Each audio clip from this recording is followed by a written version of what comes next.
Support for First Coast Connect is provided in part by Baptist Health and North Florida TPO. Good morning. I'm Ann Schindler, and this is First Coast Connect. Today, lawmakers return to Tallahassee in a session sure to be marked by national and even international politics. We discuss what to look for from spending on schools to the future of Florida's rural counties. Later in the program, new art at the Riverside Arts Market. We talk to a local artist about his new environmental mural. But first, with the 2026 Florida legislative session getting underway Tuesday, we are getting a preview of who and what to watch, from legislative pet projects to the potential impact of world events on Florida. Here to guide us through the labyrinth is attorney and government expert Chris Hand. Good morning. Happy New Year, Chris. Happy New Year to you, Ann. Good to see you as always. It's great to have you back on the program, and very timely because, of course, this 60-day legislative session gets underway Tuesday. It's a new beginning legislatively, a new beginning for the new year. Give us, first of all, what it is that this session signifies, big picture, for lawmakers in the kind of political and international setting that we're in right now. Well, I think there are a variety of aspects that make this session unique. One is it's Governor Ron DeSantis' last legislative session. This is his last opportunity to move forward his agenda before, he leaves the office of governor in January of 2027. So we see these, every 8 years or 4 years where a governor has, his or her final attempt to kind of move an agenda forward. That introduces a particular dynamic into the session. Also, another dynamic is the fact that, speaking of the governor, that relations have changed between the governor and the legislative branch. Really, for the first, 6 years he was in office, he was largely able to achieve his agenda through the House and the Senate with minimal pushback. That has changed significantly in the last couple of years, particularly with the leadership of of House Speaker Daniel Perez, who has opposed a lot of the governor's initiatives. And we'll see those threads throughout the session this year. Conflict between the governor and the House and the Senate. Again, not as harmonious as it's been in past years. As you also say, there are very meaty issues that affect every level of government. Probably the number one issue the legislature is going to deal with is whether or not they want to advance some sort of property tax amendment for the November 2026 ballot. That has massive ramifications for local communities throughout the state.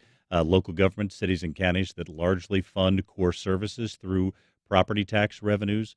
The resolution of that debate, and of course whatever voters decide in November, has a huge impact on how communities provide those local core services. But as you say, there's a number of other issues that come into play that you don't necessarily always think of as in the state purview, whether that's immigration, which the state has legislated on in recent years and looks primed to do more of that in this year. Controversy over Florida's vaccine schedule, which has obviously national implications, and then more recently the events of the last week in Venezuela, whether or not the legislature will weigh in on that as well. So it will certainly be a very busy and action-packed 60-day session. I think many are coming to the belief that it's not going to just be 60 days. Last year we went into sort of an extended session because they couldn't reach agreement on the budget and a tax cut plan.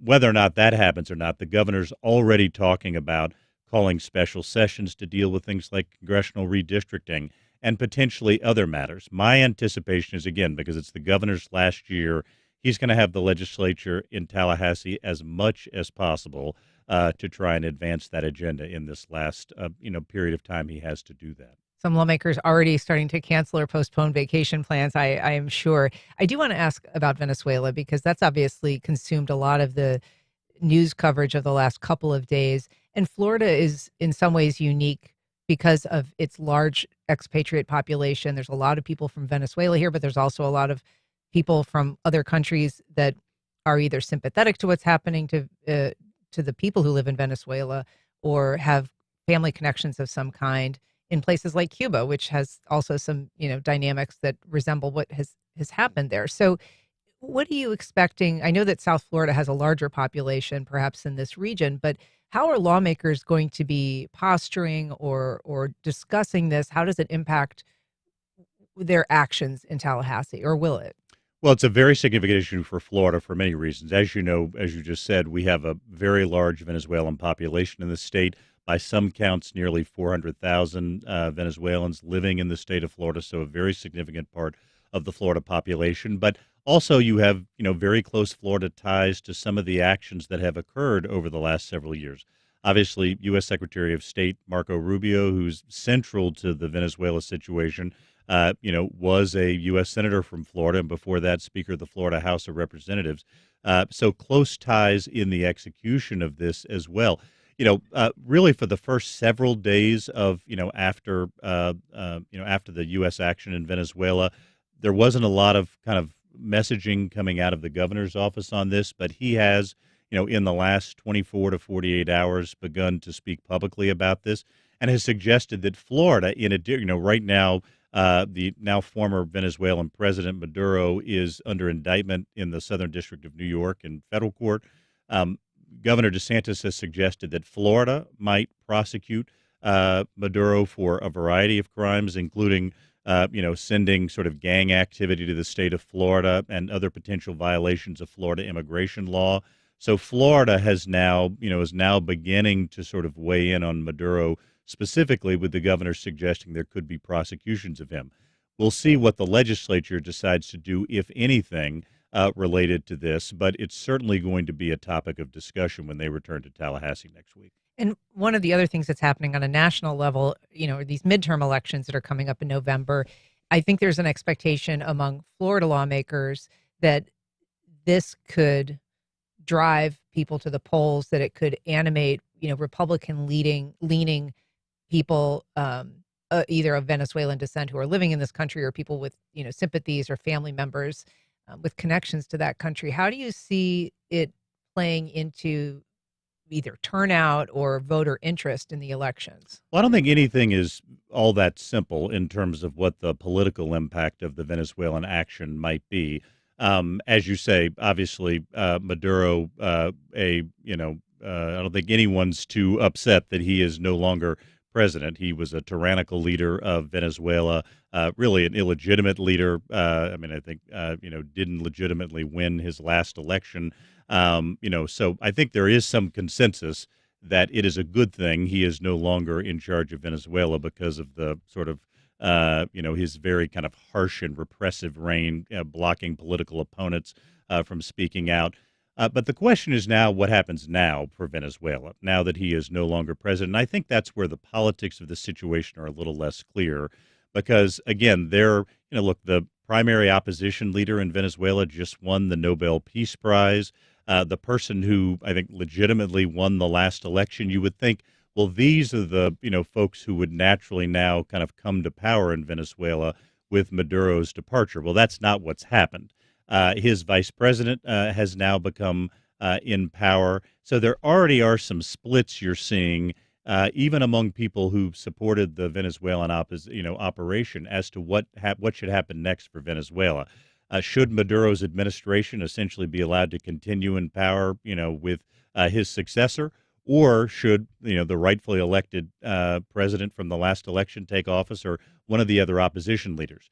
I think right now the United States seems to be comfortable with his vice president in that particular role. That could cause real political schisms over time. Like, for example, there was a press conference earlier this week where Representative Mario Diaz-Balart from Florida was very adamant that, no, the opposition in Venezuela, we support them. That's who needs to take power. We need to transition to them. So we're even beginning to see some splits potentially in the Republican Party over what happens to Venezuela now that this action is taken place. It does seem like it would be difficult for someone like Marco Rubio to thread that needle, since he has been so outspoken against the leadership and sort of the socialist regime of Maduro, that, to accept or allow his allies, his vice president, to be running that country in his absence would seem to be a big step from sort of what the previous posturing has been. Well, no question. And again, would be, I think, a very different position, even that some Republican members of Congress in South Florida and others have taken on what should happen to Venezuela. I think there was a lot of genuine excitement in Venezuela about the fact that Maduro, again, this tyrannical leader, has departed the country. But again, he's departed the country only to have his sort of hand-picked vice president become the new leader. So I think that is going to be a big subject of discussion going forward. Is the United States going to stand behind the vice president of the president the country that has just been deposed, or are they going to push for a democratic transition where either the rightfully elected president in the last election can take power, or there are new elections, something where Venezuelans are able to sort of formally and in a democratic way, a small d democratic way, turn the page from this era. I think that's going to be a key issue to watch over the next several weeks as this Venezuelan situation unfolds. We're talking to Chris Hand about the politics surrounding the upcoming legislative session. If you'd like to call us on air, you can reach us at 904-549-2937, or you can go to firstcoastconnect.org to find all of the other ways you can connect with us. We've got a call from Wells in downtown. Good morning, Wells. Go ahead. Good morning, Ann. Listen to your show every day. I want to say in this month of Dr. King, what is happening in Venezuela is U.S. imperialism, and Dr. King spoke out against that. And U.S. imperialism is just an outgrowth of the needs of a corporate capitalist system that we live under here in America. And this is not the first time that this has happened.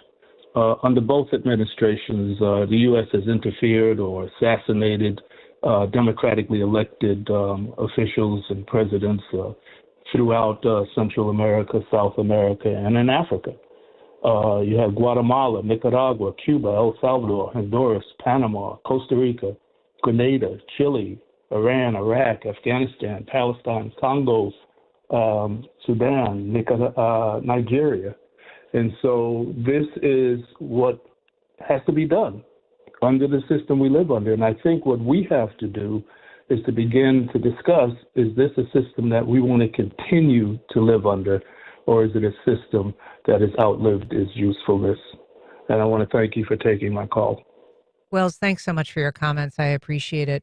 And noted, there is a long history of, our government intervening in either deposing other leaders or, arranging for things to happen behind the scenes, whether it's covert actions.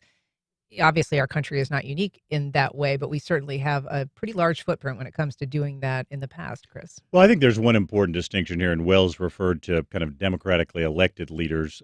That is not the case here in Venezuela. Obviously, there was huge controversy about Maduro, his kind of rise to power, his staying in power, how legitimate that was.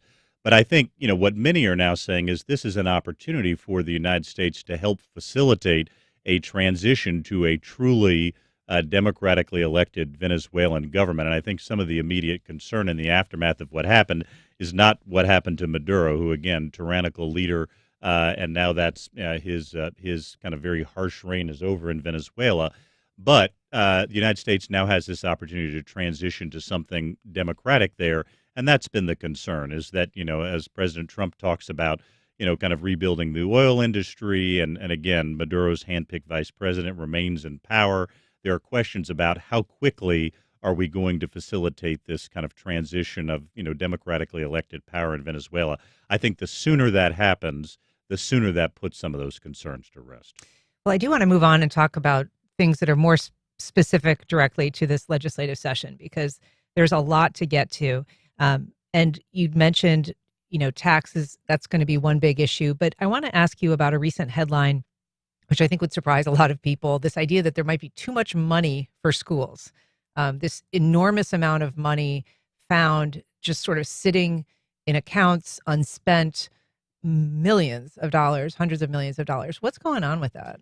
Well, and as you will recall, a couple of years ago, the Florida legislature expanded the school choice program to make it what they call a universal voucher program. So basically, any student in the state each year can take a voucher of up to $8,000 to use at private or parochial or other schools, or even in some cases for homeschooling.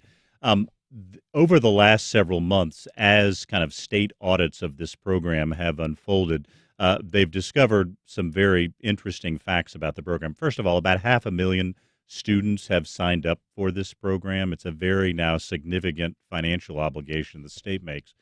But they found that a bunch of students who signed up for it weren't actually using those benefits.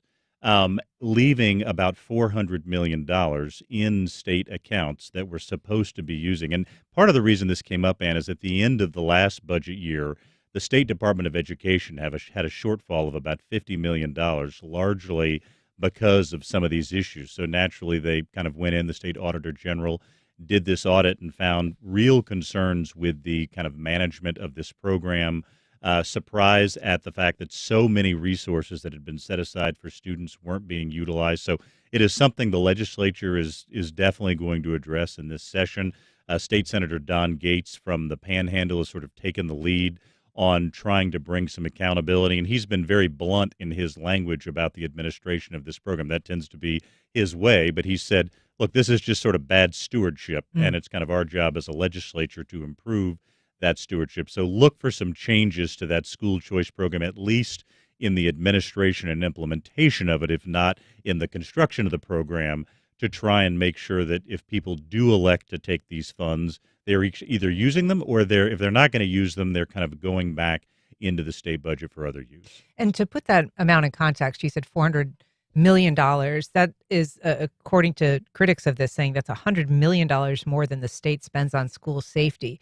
That's coming at a time, and we know our local school districts around the state of traditional public schools are really doing a lot of belt tightening, school closures, consolidations, cutbacks of every kind, trying to fill that hole of those dollars that have been kind of pulled from the traditional system.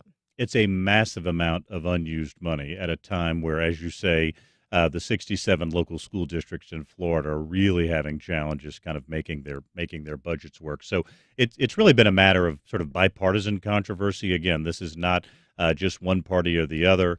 Senators from both sides of the aisle, Carlos Smith from Central Florida, Don Gates from Northwest Florida, have expressed outrage about what's happened. So we can certainly expect to see some legislative action on that in the 2026 session. I want to ask you about rural voters, because they are a big part of the support base for the GOP. The Republican Party seems to be kind of acknowledging that with some of its priorities to rural Floridians in particular. There was a big initiative that didn't make it through last year by the Senate president, but it is back, and it's part of a whole kind of raft of issues that could impact rural voters, whether it's health, investment, preserving conservation lands, but also things like AI data centers, which are now eyeing a lot of undeveloped land around the state. So what's happening with rural voters? What is happening politically? What are the motives? And what could we expect to see legislatively? I think a lot of what is driving this focus, which I think many people would acknowledge has long not been enough of a focus to try and make sure that kind of rural areas in Florida have the infrastructure, economic development, healthcare that they need to sort of support their populations. But the specific driver is the occupant of the role of Senate President, Ben Albritton, who's from the town of Wauchula in Southwest Florida, sort of very rural community, north of kind of Fort Myers and Lee County. He has made a rural renaissance, as he calls it, his number one priority since he became Senate President. Advanced a series of initiatives last year that did not go through the Senate. Again, they've brought them, went through the Senate, but didn't go through the entire legislature. He's brought them back this year. State Senator Corey Simon from kind of Northwest Florida is the kind of the lead on that. And it includes a variety of packages. One, funding to try and kind of help recruit physicians and other healthcare providers to set up practices in rural Florida. Money also to help with transportation and other forms of infrastructure in that part of the state, providing teachers with student loan assistance if they agree to go teach at kind of rural schools.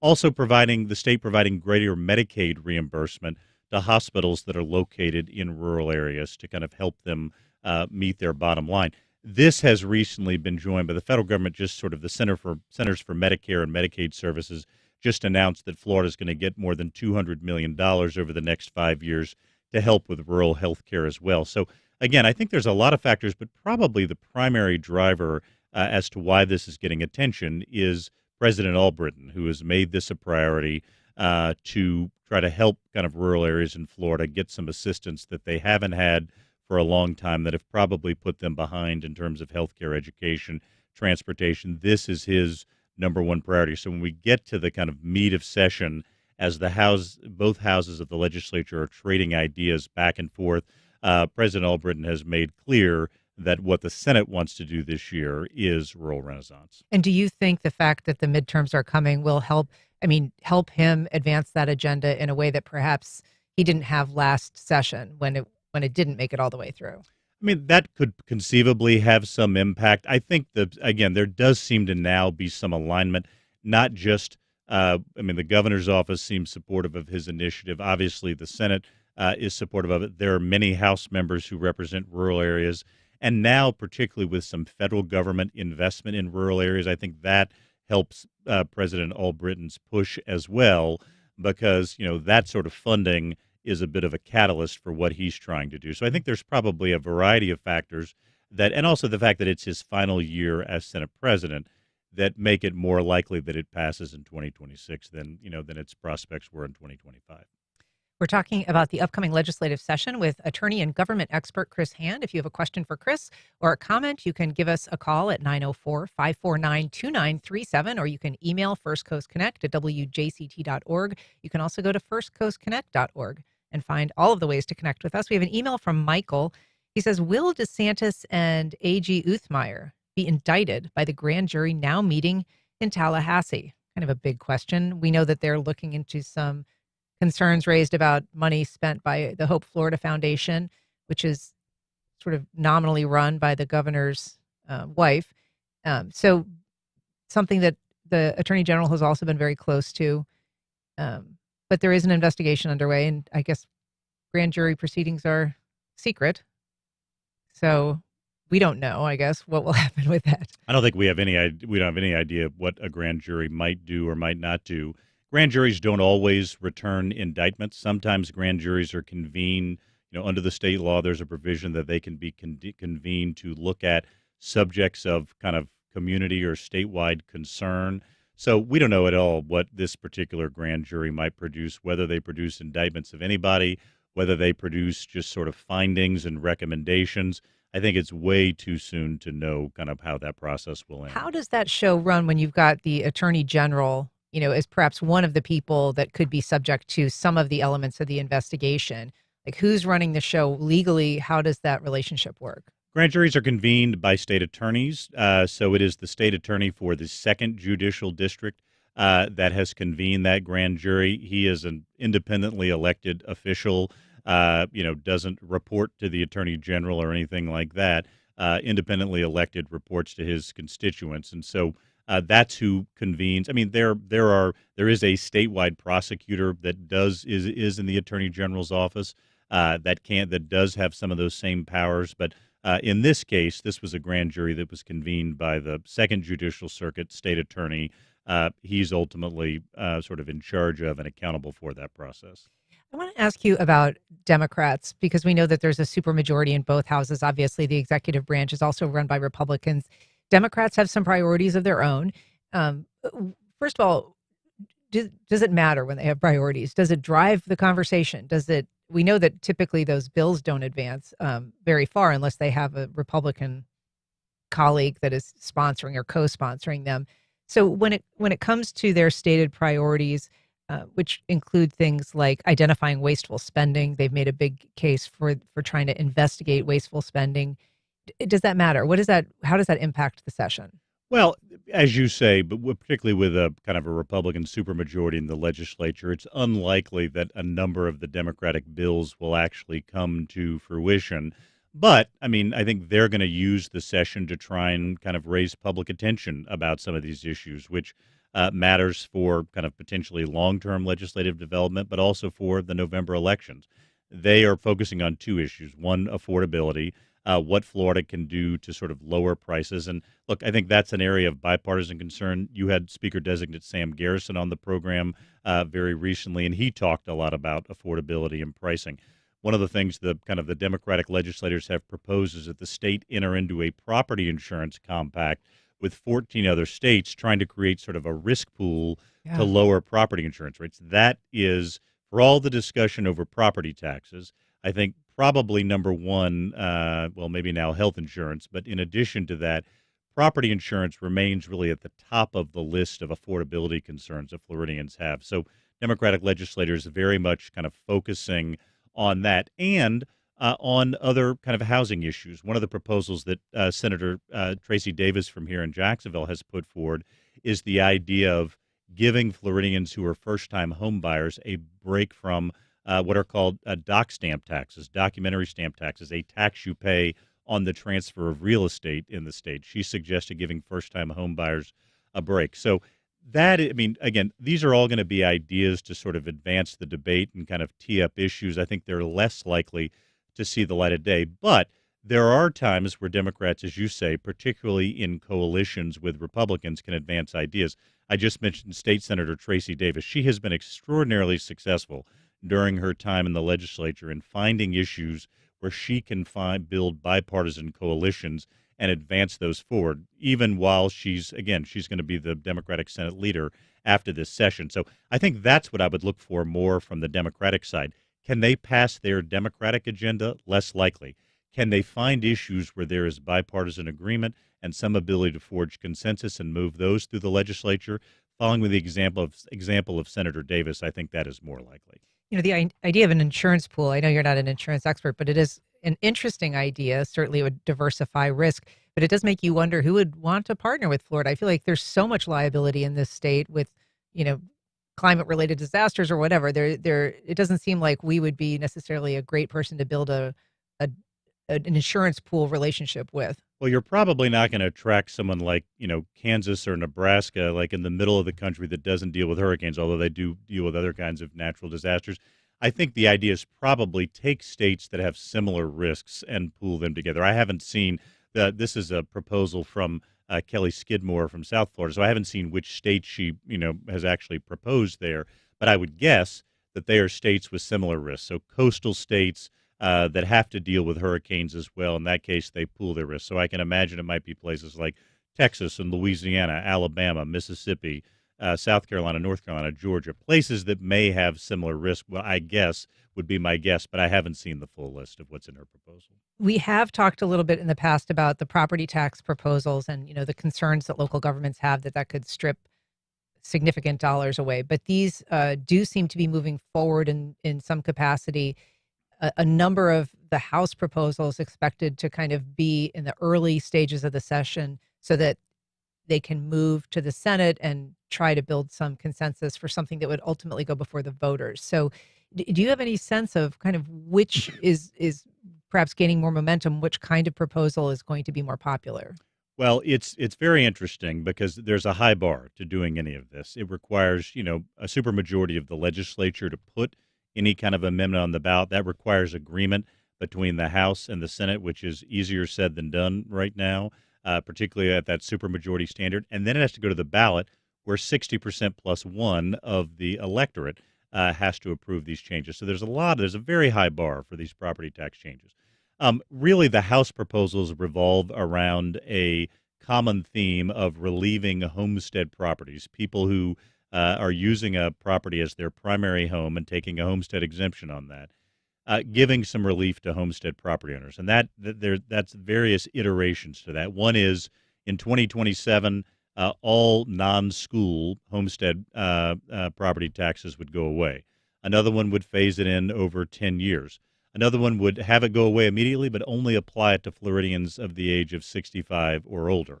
Another version of that, which actually Speaker-designate Garrison talked a little bit about on your program when he was on it, is you apply the exemption, but only to homes that have property insurance as a way to try and mitigate some of those costs. So those are some of the ideas, not all the ideas, but some of the ideas that are out there that the House is now going to be debating. As you say, if those pass the House with the necessary, one or more of those pass the House with the necessary supermajority, they then go to the Senate. We're going to see a lot of back and forth on this. And, of course, the governor, he's going to weigh in on this. This has been a big priority of his. He actually set aside some money in the budget in the hopes that there would be some kind of property tax, amendment that advances. So he's going to obviously weigh on this. His position has been that we should eliminate property taxes on all homestead property on the state. That has received a lot of pushback, and as you know, from cities and counties. Just to put some numbers on it, as we've talked about before, the city of Jacksonville's budget is about $2 billion this year. $400 million of that, 20% of the budget, comes from homestead property taxes and funds things like police, fire, parks, public works. So these are core services. And so there's a lot of concern among local governments, cities and counties around the state, as to how they might fund core services in the event that one of these proposals ultimately passes. We just have a couple minutes. I want to touch briefly on redistricting and also weave in a question we got from Ricardo. He says, can Chris comment on the idea of reducing the number of counties? What would that, this would be the ultimate hit on local rule. And I'm not familiar with that proposal, but obviously Florida's got it's got 67 counties, and consolidating some of those would certainly shift the balance of power, as would redistricting. I think that is unlikely. That would require constitutional changes to change the number of counties. I think it's unlikely that a number of counties are going to be interested in consolidating with other counties as well.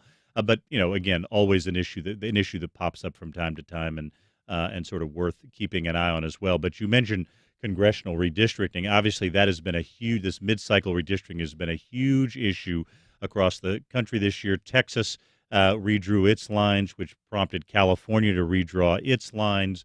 Very recently in Indiana, there was a push made to redraw its congressional lines. The Indiana legislature voted that down, decided not to do it.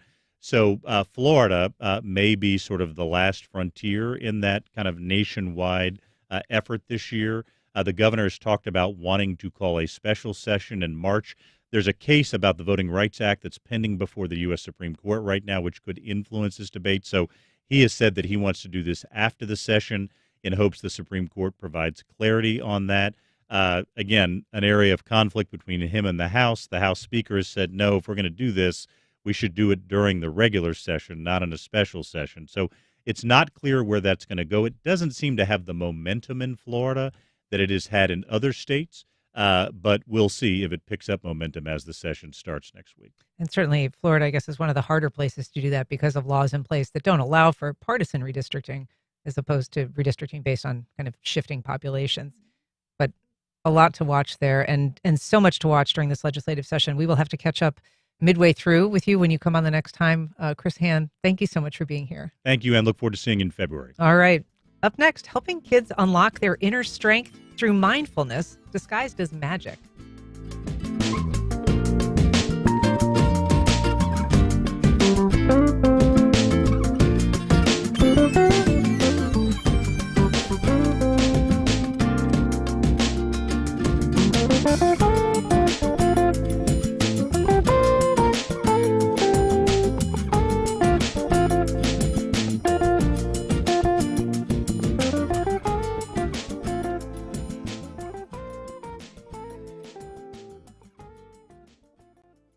Welcome back. Well, a new book by a First Coast author aims to help kids unlock their inner strength through mindfulness disguised as magic. Here to tell us about it is Susan Chapelier, author of Skylar and the Moonstone Medallion. Susan, good morning. Good morning. We are also joined by her husband, John, author of The Daily Six and a motivational speaker. John, good morning. Good morning. Nice to be here. It's great to have you both. So, Susan, what led you to write this book in the first place? Well, I raised a very difficult child and thought that if he ever got to the other side, which gratefully he did, I would write a book that might help other moms. And what happened was I had saved and documented everything, therapies, medications, everything, only to discover that they were really irrelevant 20 years, 25 years later. But the one thing that was still true was how it feels to be a mom of a child that's really struggling.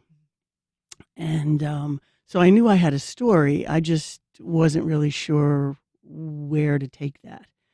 And I had been involved with John as the Daily Six evolved. And he went to have his book translated. And someone said, it would be really great if there was a book like this for kids. And that was my light bulb moment. And so this is a book that's rooted in your experience, but John, rooted somewhat in the kind of principles that you write about in your book. Yes. And so tell us a little bit about what your advice is for adults that Susan was thinking about trying to make accessible for kids. Well, the concepts in the Daily Six are just universal, love, forgiveness, gratitude, quiet time, those kinds of things. And the idea was, if you can set your heart and your mind in the right direction, your life will follow. And if you can follow the intentions you set in the morning, but you have to set them, how many times do we imagine we're going to be peaceful or calm or loving? And as soon as we get into traffic, the whole thing changes.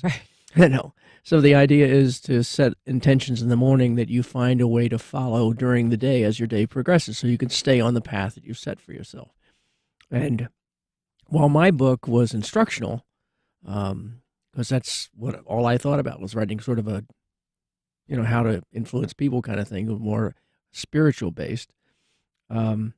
Susan wrote out a book that's just all experiential. So it really takes the kids on an adventure where they experience the concepts of quiet time or willingness or love and forgiveness, those kinds of things. And so from a kid's standpoint, it's how to sort of recover their own inner powers that they have. They just tend to let those go as they're trying to go through the agonies of young teenage years and middle school and those kinds of things.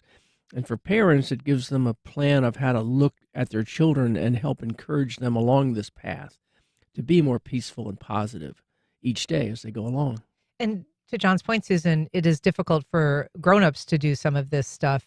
You're talking in your book about a child with a variety of challenges, some social isolation, a medical condition that is alienating from her peers, and, also her own sort of sense of regret about certain things that have happened in her young life. So you are trying to impart lessons, and you're doing so in sort of a magical conceit. Talk about, first of all, how you chose the characteristics of this character, what you wanted to emphasize as challenges or obstacles to overcome, and then why you chose to present some remedies or some solutions through the idea of these magic moonstones. Well, the moonstones represent each of the powers, which are 6 powers, 6 daily 6, same concept. But I wanted to develop a story that kids would enjoy reading. I didn't want this to feel like homework. I wanted them to be really engaged with the characters. And while Skylar was somewhat patterned after my son and our experiences, it's truly fiction. And she is part of a group of a secret club with 5 other kids. And between these 6 kids, I think most adolescents could find themselves in those characters. And then there's the drama teacher who sort of spearheads all this and takes them to places where they are not being taught, but they are discovering. Right. And so this is set in a kind of a classroom setting. How does the teacher, or excuse me, It's the drama teacher takes these kids on adventures, and it's set in Washington, D.C. Which is where you're from. Right. Yeah. Yeah. And so, but during the course of these lessons, I guess, for lack of a better term, she's trying to help kids connect with sort of their own better attributes. Yes. Not necessarily teaching them new things, but teaching them how to access things that they may already possess. Right. It's all inner powers. They have it. They just need to know how to use it, and it gives them a sense of control. Kids at that age feel like they don't have control over their lives, and if they can learn these tools, it can help them. Why did you want it to be something that parents could also use as a resource? And how important is it to have parents be able to kind of teach some of these lessons to their kids or help communicate to them? I think because when I was in that situation, I was always looking for something like that. I tried absolutely everything, support groups and all kinds of things. And I think if I had these tools at my disposal, you count to 3, you take deep breaths. These are things that we did when my son was coming up. And this is just much more thoughtful, I think. Yeah. So what is your hope, John? This book that Susan has written, do you think it's the kind of thing that can impact young people in a way that when they reach adulthood, they won't be as reliant on the need to find your six tools or Right. even, need the advice to formulate a path ahead? Well, the reason the book is called The Daily Six is because I would like, if these kids can pick these skills up. I mean, I've been working on this for 20 years with adult clients all over the world, and it's amazing how few people in adulthood really learn any of these things. That's not the kind of thing they learn in high school, college, graduate school. Nothing. You don't learn how to be loving or forgiving or kind or gentle or inclusive. These kinds of things we tend to approach things oppositionally, and this is letting that go and being inclusive and encouraging to people and supportive. It is interesting that, things that we consider so important in terms of how we behave as human beings Right. aren't, that there is no formal mechanism to teach those things. I Right, guess we yeah. just assume that we'll pick them up or that parents will impart those lessons. I think so. I don't really know. I write a lot this time of year. I write a lot about taking the feelings that we have this time of year and spread them out into the rest of the year, rather than just making this a special day or a special time of year. Why don't we just make it a special feeling that we expand throughout the year? And that's what I'm hoping will happen with Skylar, is that the kids will begin to pick this up at 12 or 13 and practice it in a daily way, that by the time they hit high school or college, this is an ingrained behavior where they're looking for ways to help others, or they're looking for ways to find and support each other rather than just being self-focused. I mean, that's absolutely how I grew up, absolutely self-focused. And if you're having a trouble, that was your problems. And I've found as I turn that around in my life, it's the more I focus on the needs of others, the more successful I become. And, and I why that happened, I really honestly don't know, but I do know it works. And so we've seen so many kids, we've had so much early reader feedback on this that it's enlightened us and enlightened our hearts in ways that we never imagined. Yeah. So we're really excited about it. I was going to ask you kind of what the reception has been. What are you hearing, Susan? Well, I'm hearing from kids, young kids, 10-year-olds who have read the book and have commented that it gives them ways to calm themselves down when they're anxious. And I've heard from adults who oftentimes have grandchildren or children that they're interested in the book for, but also for themselves. I think it's an enjoyable read for adults as well. And if you're into the Daily Six, this is a really, it sort of reinforces those things that, if they were meaningful to you when they read John's book, they might find this interesting as well. Well, the book is called Skylar and the Moonstone Medallions. It's a beautiful book. It is available. We have a link on our website with this story. But congratulations on the book. Thanks a lot for coming on to talk about it today. Thank you very much for having us. Thank you. All right. And we'll be back in just a minute.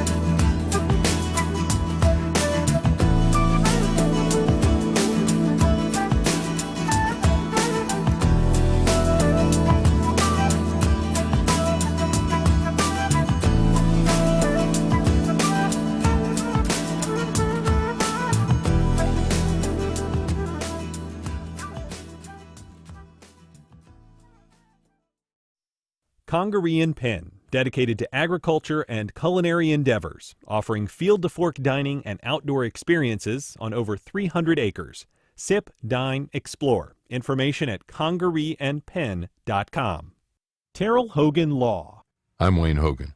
Accidents can happen when you least expect it. For decades, our attorneys have dug out the facts to help juries decide who's at fault. More at terrellhoganlaw.com. Join WJCT for Guitar by Candlelight, featuring Benassé and Pavlo.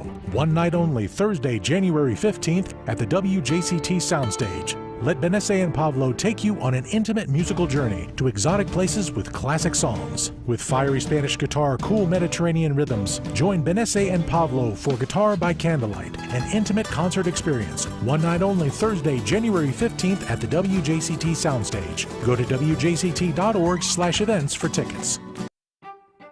With Venezuelan President Nicolas Maduro in a New York court, who will lead the country now? President Trump says, "So we are going to run the country until such time as we can do a safe, proper, and judicious transition." The legality, practicality, and morality of regime change in Venezuela.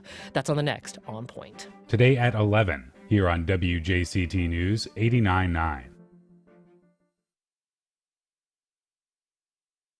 The Palisades and Eaton fires started in LA County on January 7th, 2025. Driven by the dry, hot Santa Ana winds, they burned down entire neighborhoods, destroying 16,000 structures and leaving 31 people dead. 1 year later, we check in with residents and look at a possible blueprint for how citizens can help limit the devastation caused by wildfires. That's next time on 1A. Today, starting at 10 on WJCT News 89.9.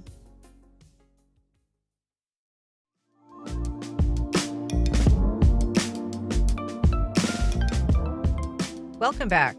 Well, a new piece of public artwork was unveiled just a couple weeks ago, part of a new visual centerpiece of the Riverside Arts Market. Here to tell us about it and his inspiration is muralist Patrick Maxey. Patrick, welcome. Thank you. Hello. Hello. So first of all, congratulations on being selected.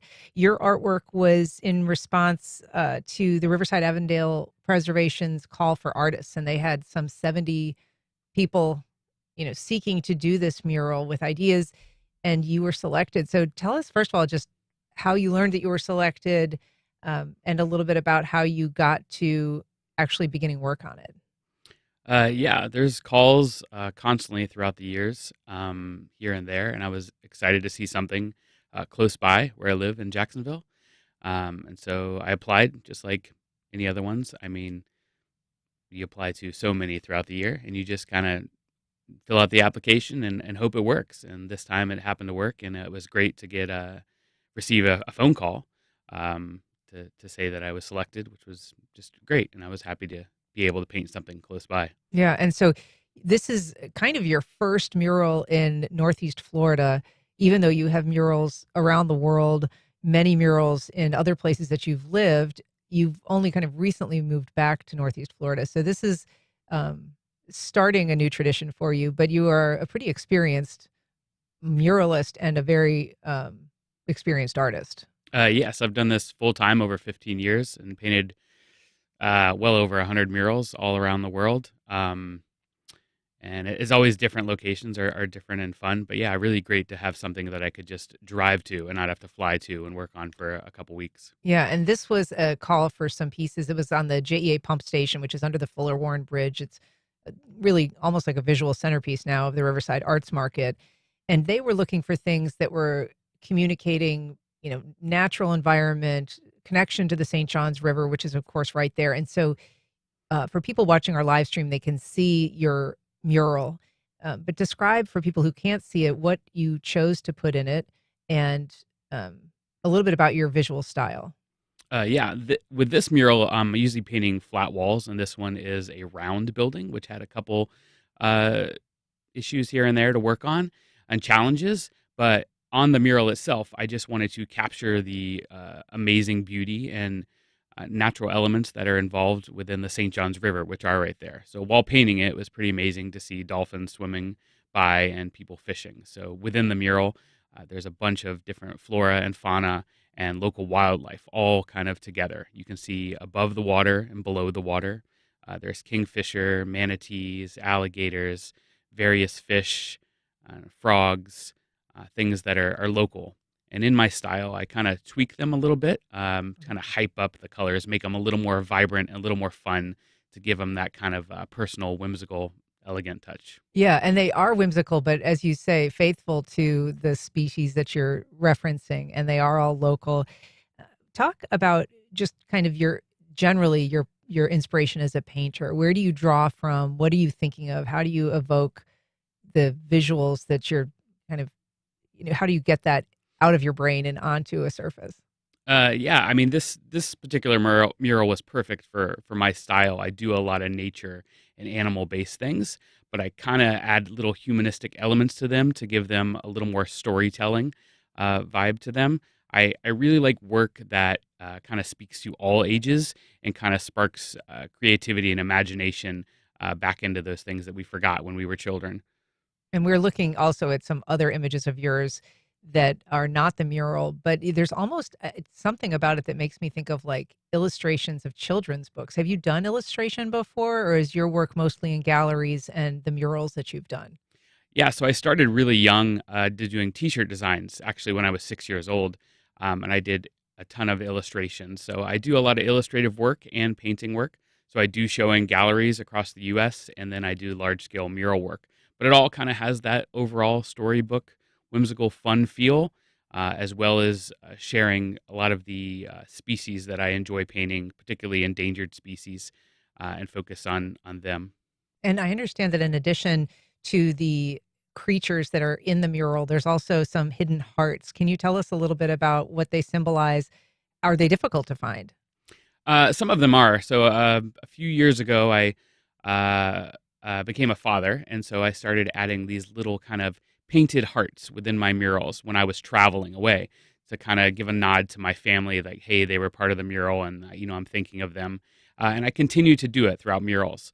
And then this one, they found out that I did that, and they were like, "Ooh, could you maybe add some in this one as well?" And I was like, "Let's make it a event, that a thing that people can find." So within this mural, there are 10 small hidden hearts throughout the piece. So sometimes people let me know, like, "Hey, I found 8." Some are very small, some are very obvious, but they're all hidden without the piece. Has anybody found all 10?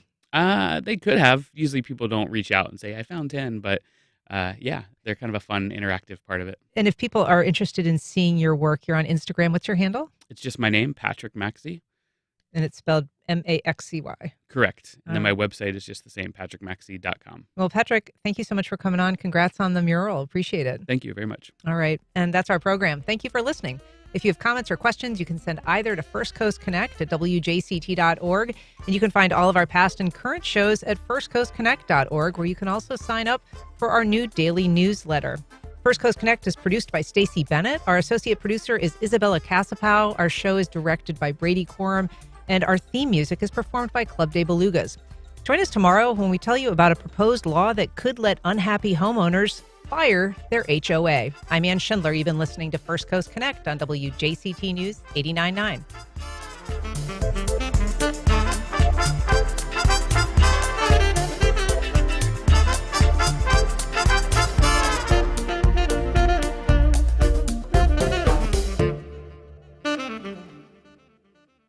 Support for First Coast Connect is provided by Baptist Health and the North Florida TPO. Baptist Health is a proud supporter of First Coast Connect. Baptist Health, committed to building a healthier community for all of us. More info at 202-4YOU or baptistjacks.com. The North Florida TPO is committed to shaping our transportation future. We're focused on planning, funding, clean fuels, and new technologies for a vibrant, connected community. Learn more at northfloridatpo.com. It's the sound of trust, of calm, of clarity. The sound of WJCT News 89.9, bringing the world to Jacksonville every morning with NPR and local reporting that leads the way.